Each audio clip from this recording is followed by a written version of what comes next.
All right, guys, this is Andrew. I'm the Student Life Director here, and we're going to be covering some more of our training videos. And I'm Chris, and today we're just going to talk about discipleship and what that looks like. So, Andrew, what exactly is discipleship? So I think one of the best ways for us to look at discipleship is simply the process of one believer helping another believer grow in their walk. And all it is like, man, I'm taking you and having you come alongside and learn from me and my experience and what obedience to Jesus looks like. Okay, so why discipleship? Why are you so passionate about discipleship? Yeah, so anyone who's spent any time with me, like, you guys know this is what I'm about. I'm focused on it. This is one of our key mission statements with Student Life, is making disciples of disciple makers, right? And the reason why I'm passionate about that is because, man, that's how my life got transformed. I accepted Christ at a big event, Acquire the Fire, back in the days where like thousands of kids came together and accepted Christ there. And my youth pastor saw me accept Christ, and he went down and kind of walked me through the sinner's prayer, what I really did. But then what was more important was the follow-up on what he did in my life, where he invited me over to his house. I was the first believer in my family. None of my other family were believers at the time. And so he brought me over to his house, and he said it was a work scholarship where I would work on his farm and help him out there. But in reality, he was showing me the Christian life and how to have devotions and how to have prayer and what a godly father and husband looked like. And he would walk me through the daily principles of Christ and obedience and what that looked like. And I did that for years. And then my youth pastor eventually started a discipleship group where myself and several other guys, David, one of the team leads out of Student Life, we all got together, and for 2 years, it was intensive, every week, 2-hour discipleship class where we just sat down and we learned about Jesus and how to walk in obedience to Jesus. How do we pick or select someone to be discipled? What does that process look like? Yeah, so I think one of the biggest differences that we have to do first and foremost is discipleship is not a small group, okay? Small groups is something very different. Small groups are important, and they're how you can choose people to disciple, but they're not the same thing. A lot of times, for instance, even how you and I met, we just did life together. You were part of the youth group, we did small groups together, but then, we actually started doing life together. I invited you out for a rugby game, and we did some rugby together, right? And that's the first process of finding someone to disciple, is invite them into your life. Go into the community and invite teens into the things that you're already enjoying doing. Go and grab coffee with them.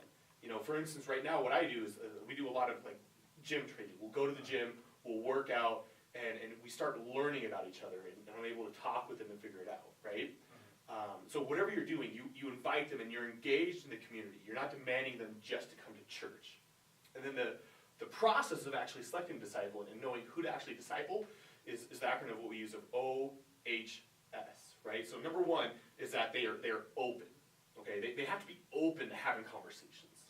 So, if you take them out to Starbucks, you're having an open conversation and you're asking questions about Jesus, about religious talk, and just seeing, are they even engaged and open to having spiritual conversations?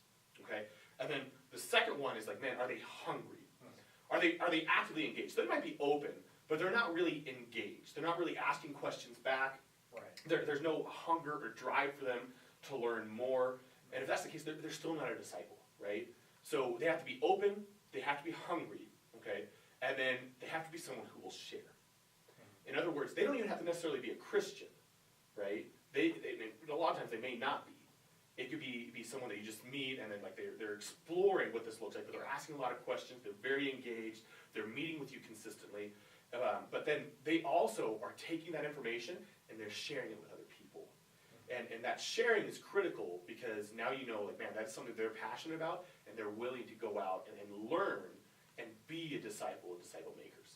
We've gone over how to pick a disciple, what's the right thing to look for, but where do we go from there? What's the technique kind of look like as far as teaching them and showing them what it means to follow God? Yeah, so I think the number one thing that we have to be careful of is man, we're not there to actually teach any specific philosophy. We're not there to teach them specifically just apologetics. We're not there to teach them anything about our denomination. We're there to teach them obedience to Jesus, first and foremost, right? it doesn't even have to be our stance in theology, like Calvinism or something. They're not there yet. All we're trying to do is to teach them obedience to Jesus and what that looks like. And let them kind of work and work out their own theology in that process. So we have to be okay with that and letting them figure that out. All we can teach is obedience to Jesus. And what that really looks like, it can be anything and everything. I mean, discipleship is not a program, it's a process. Right? Mm-hmm. So at StudentLife, what we'll go through is we have Moving Towards Maturity series, which is a little book that you'll open up and we'll buy it for you, and you'll walk your disciple through that. And basically, it's it has a homework assignment each week, takes them about half an hour to do, and then you guys discuss it, and there's a memory verse at the end. But that's just one way. Right now, what I'm taking the guys through that I'm discipling is like, man, we're just going through understanding the Bible, understanding the basics of faith, and I'm just having conversations with them in the car ride to and from youth group. And they know that's exactly what we're going to talk about every time they get in that car, right? So that is their discipleship moment. So it can be anything, but the main goal is to teach them how they can walk in obedience to Jesus. Okay, so it's more so, instead of going in a general broad area, you're kind of being specific and pinpointing the needs that each student needs, as it's a smaller group, right? Yeah, I mean, you're inviting them into your life, right? So inviting them over to your house, again, never alone. I mean, there's the wisdom tactics that we have of, what we have to follow. Like, you can't be alone with a disciple. You can't be alone with a student in any place. But inviting them out for coffee, I invite students, like I said, over to the gym quite a bit. You invite them over to the gym. There's several girls who will meet immediately after church on Sunday, and they'll just go get a cup of coffee, right? And in those moments, you're inviting them into your life to see what it looks like to follow Jesus, what Christian living looks like, while at the same time trying to equip them of developing their own faith. We've kind of gone through the whole cycle, but when do you know when it's time to end the discipleship and send them out? Like, when do you know if they're ready to start their own discipleship group? Yeah, so the end process of every discipleship group is to be able to get them to go and make their own disciples, to be makers of disciple makers. So really, we kind of follow a simple tactic of, hey, you disciple them, you equip them, and then you invite them into another discipleship group, either one of yours or one of the other leaders, and it's simply that they go and they observe while the other person watches. So you lead, they watch. Then the second phase is where you still lead, but then they help. So they have their own insight, they start throwing that in, and then the third step is where now they lead and you help. So most of the responsibility is on them. You walk them through the preparation, you walk them through on what that looks like, and then most of the responsibility is now on their end. And then the next step is where, hey, you have the disciple to go ahead and lead it, and you just observe, making sure everything looks good, little notes, little things that they can fine-tune. And then the final step is like, the disciple leads, and you go do something else. You go and do another discipleship group. Okay. So ideally, as you're doing this discipleship program, like you're talking to them and walking them through of like, hey, who are people that are that OHS again, who are open, hungry, and will share in your life. And maybe they start doing their own one, and they meet together with you for the first time. He watches, then some time passes by, and you follow through those stages, and that they can go out, because the end goal is that each disciple will go back into their own community. Or one of the books that we'll read as leaders is disciple making, and that book itself talks about something called silos. And a lot of times we'll look at silos as maybe cliques or part of your community or your interests. Everyone has their own silos that has their own connection of relationships and sense of belonging.